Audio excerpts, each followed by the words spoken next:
বিসমিল্লাহির রহমানির রহিম।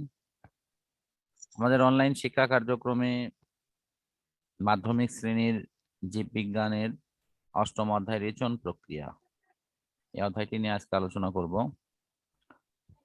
আমাদের অধ্যায়টি মূলত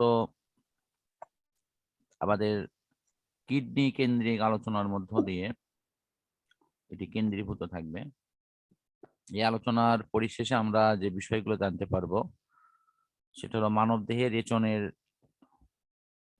প্রয়োজনীয় বিবরণ এবং তার গুরুত্ব,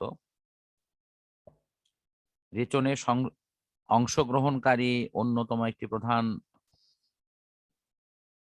মানব যন্ত্রের যে উপকরণ সেটি হলো বৃক্ক বা কিডনি, তার গঠন এবং তার বিভিন্ন রকম সুবিধা অসুবিধা এবং সেগুলো বিকল হওয়ার কারণ এবং বিকল হইলে তার কিভাবে ডায়ালাইসিস বা এই কিডনি প্রতিস্থাপনের মধ্য দিয়ে সেখান থেকে পরিত্রাণ পাওয়া যায়, সেই বিষয়গুলো নিয়ে আমাদের আলোচনা আছে।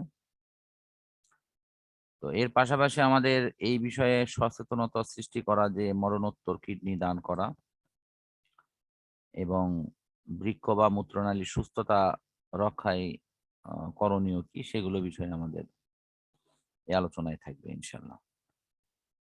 তো প্রথমে আমরা দেখি যে রেচন কাকে বলে।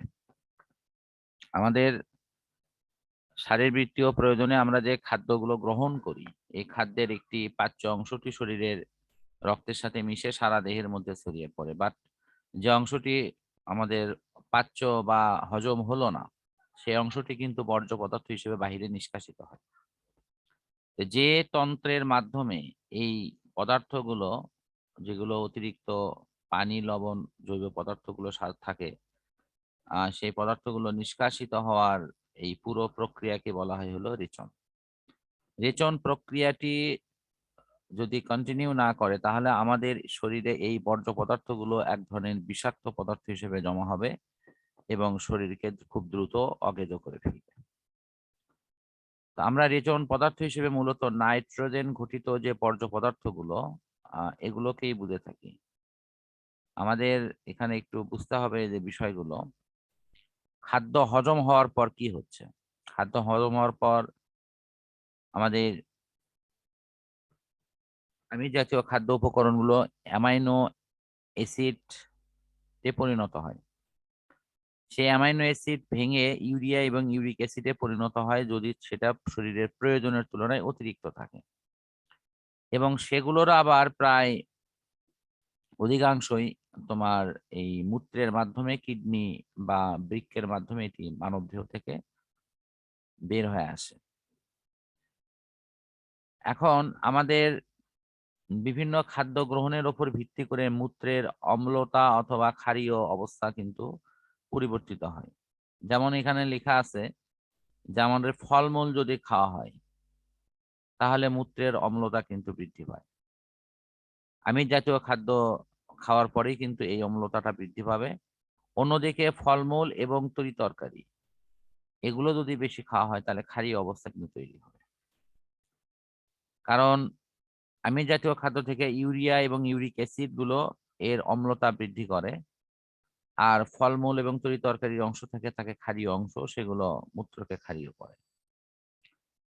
তো আমাদের অবশ্যই ক্ষারীয় অভাব থাকাটা বেশি ভালো শরীরের জন্য অম্লীয় অভাবের তুলনায়।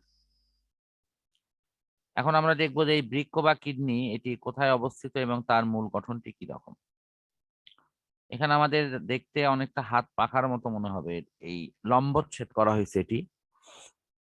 এটা আসলে আমাদের সিমের বিচির মতো একটি অংশ দেখতে, যেটি আমাদের দেহে জমে থাকা মূত্রের অংশগুলোকে কন্টিনিউ বাহিরে নিষ্কাশনের কাজে কিন্তু সাহায্য করছে।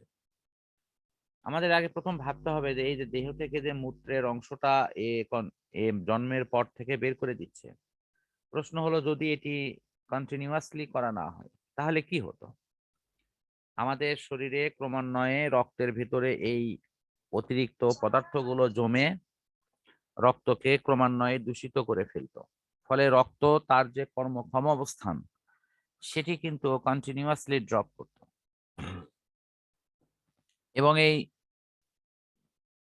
রক্তের যখন কার্যকারিতা যখন নিম্নগামী হবে তখন আমাদের শরীরের অক্সিজেন সরবরাহ কমে যাবে।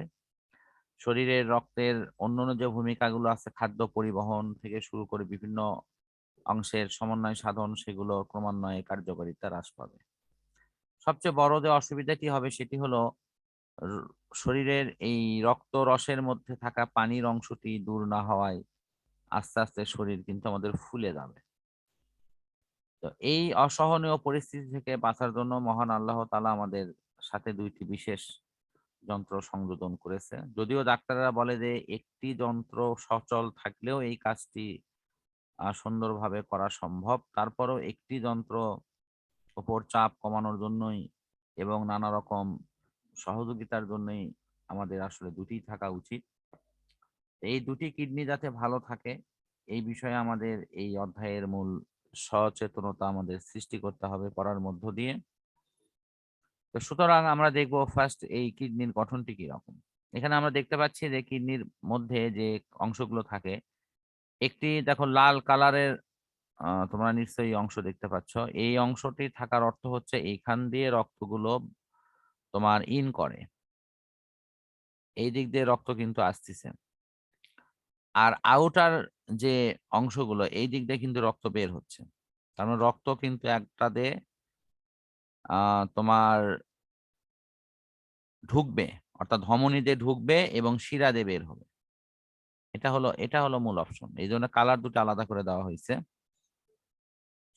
তাহলে ঢোকার পর কি হবে, এই যে এখানে যে উপকরণগুলো দেখা যাচ্ছে যেটাকে নাম হলো নেফ্রন, আর এই প্রধান যে জায়গাগুলো এর নাম হলো সংগ্রাহক নালিকা, অর্থাৎ রক্ত থেকে বিভিন্ন অংশগুলোকে যারা সংগ্রহ করে। তো এই নেফ্রনের মধ্যে রক্তটা আসে, আসার পরে রক্ত এখানে ছাঁকন যন্ত্রের মধ্যে যেভাবে রসকে ছেঁকে নেওয়া হয় ঠিক তেমনি রক্তর ভিতর থেকে তরল জলীয় এবং অপ্রয়োজনীয় অংশটা এই নেফ্রন ছেঁকে নেয়। ছেঁকে নিয়ে এটা তোমার এই এই যে ফাঁকা জায়গা দেখা যাচ্ছে এর অংশের মধ্যে জমা করে। জমা করে এটা এই সংগ্রাহক নালী দিয়ে এই এই এটা প্রস্রাবের আকারে কিন্তু ইউরেটারের মধ্য দিয়ে এটি মূত্রথলিতে গিয়ে জমা হয়। এর একটা বড় ছবি আমি তোমার পরের পৃষ্ঠায় দেখাচ্ছি, যেটা দেখলে হয়তো আরো ভালো বুঝতে পারবা। এই যে এখানে দেখো, এই যে তোমার এখানে একটি মাত্র ওই আগেকার যে থলি, এই যে এখানে যেটা ব্লক চিত্রে বোঝানো হয়েছে সেই চিত্রটির মাধ্যমে একটু দেখাই। এখানে কি দেখানো হয়েছে, প্রথমত নেওয়া হয়েছে এই অংশ, এটাকে বড় করে দেখানো হলো এটা। এখান থেকে মাত্র একটা নেফ্রন নেওয়া হলো, খেয়াল করছো কি, এই যে নেফ্রন, সেই নেফ্রনটা এখানে বড় করে এই বড় করে পুরো অংশটা এখানে শো করা হয়েছে। সেই নেফ্রনের মধ্যে কি কি থাকে, এই যে দেখো গ্লুমারিউলাস এই অংশটি আছে, তারপরে ইন্টারফেস, তারপরে অ্যাফারেন্ট ধমনী, তারপরে প্রান্তীয় নালিকায় এই যে সংগ্রাহক নালিকা আমি যেটা বলেছি সেটা হল কিন্তু এটা ইউরেটার অংশর সাথে কানেক্টেড থাকে। আর এটা হলো এক ধরনের হেনরি লুফ বলা। হেনরি লুফ মানে হলো এই মানে রক্ত থেকে প্রস্রাবের যে অংশটি এখানে ছাঁকন যন্ত্রের মাধ্যমে সংগৃহীত হয় সেই পথটা কিন্তু আঁকাবাঁকা, এবং এই পথটি দিয়ে প্রস্রাবের পানিগুলো অর্থাৎ মূত্রগুলো কিন্তু এই ইউরেটার হয়ে তোমার মূত্রথলি বলে একটা অংশ আছে, যেটা প্রত্যেকটা প্রাণীরই আছে যারা এই এই প্রক্রিয়ায় প্রস্রাব করে। তো এই থলিতে গিয়ে জমা হয়। থলিটা যখনই পরিপূর্ণ হবে তখনই কিন্তু আমাদের ভিতরে প্রস্রাবের অনুভূতি সৃষ্টি হবে, আর অনুভূতি সৃষ্টি হওয়া মাত্রই আমাদের এই প্রস্রাব নির্গমনের জন্য আমাদের যে প্রয়োজনীয় প্রক্রিয়া সেটি সম্পন্ন করতে হয়। এখানে আমাদের এই প্রসঙ্গে যে বিষয়টি বলা খুবই প্রয়োজন, যেটা আমি পরবর্তীতে হয়তো বলবো, যে প্রস্রাবকে কোনোভাবেই আটকিয়ে রাখার এই প্রবণতা অনেকের মধ্যেই আছে, যা আমরা একটু পরে প্রস্রাব করি, এখন না, একটু পরে দেখবো। এটি কিন্তু আমাদের শরীরের কাঠামোর জন্য, বিশেষ করে বৃক্ক বা কিডনির জন্য খুবই একটি মানে ভয়াবহ অবস্থা তৈরি করে। তো সুতরাং আমাদের এই বিষয়ে অনেক বেশি সচেতন থাকা উচিত, এটিকে আটকানোর কোনো প্রক্রিয়ার মধ্যে দেওয়া উচিত না। তো বিশেষ কোনো পরিস্থিতি ছাড়া এটা আমাদের কন্টিনিউয়াসলি যেন তার যে স্বাভাবিক গতিশীলতা সেটি যেন বজায় থাকে। তো আমাদের এই যে আলোচনাটি আমি এগিয়ে নিচ্ছি, আসলে আমাদের বারবারই বলতে হয় যে আজকে এই কিডনি এই অধ্যায়টি অষ্টম অধ্যায়ের প্রশ্ন যদি আমরা নর্মালি বিভিন্ন বোর্ডের প্রশ্নে দেখি, তো দেখা যাবে প্রায় বোর্ডেই কিন্তু এখানে প্রশ্ন একটি করে আসছে এবং প্রায় বৎসরই প্রশ্ন আসে। এটি এত গুরুত্বপূর্ণ পাওয়ার পেছনে মূল কারণটি হলো আজকে আমাদের এই নানাবিধ আমাদের অনিয়মের কারণে শরীরের যে অঙ্গগুলো সবচেয়ে বেশি ক্ষতিগ্রস্ত হয়ে মানুষ কষ্ট পাচ্ছে তার মধ্যে কিডনি একটি। এবং এই কিডনির এই প্রবলেমটা যদি কারো জীবনে একবার হয় সেটা তার জন্য কতটা অভিশাপ হয় সেটা যার হয়েছে সে একমাত্র বোঝে, কারণ কন্টিনিউয়াসলি মাঝে মাঝে তাকে ডায়ালিসিস করতে হয় এবং তার অনেক রকম সমস্যা কিন্তু তাকে ফেস করতে হয়। সুতরাং মহান আল্লাহ তাআলার দেওয়া এই এই যন্ত্রটি এটি যেন আমাদের মৃত্যুর আগ পর্যন্ত ভালো থাকে সে ব্যাপারে আমাদের যথেষ্ট সচেতন হতে হবে। এই উদ্দেশ্য নিয়েই মূলত এই অধ্যায়টি আলোচনাটি করলে আমাদের এই অধ্যায়ে আলোচনার মূল উদ্দেশ্যটি কিন্তু সাকসেসফুল হবে। তো আমরা এরপরে দেখব নেফ্রনের গঠন এবং তার কার্যাবলী নিয়ে আর কি। তো তোমাদের এই অংশ নিয়ে আর কোনো প্রশ্ন আছে? না স্যার। আচ্ছা ঠিক আছে, আমি কিডনি প্রসঙ্গে আরেকটি বাড়তি তথ্য দিচ্ছি। আমাদের পিঠের দিকে আহ কোমরের একটু উপরে মেরুদণ্ডের দুই পাশে এই দুটা কিডনি কিন্তু অবস্থান করে এবং মাঝে মাঝে অনেকের এই বরাবর কিন্তু কিছু ব্যথা হয়।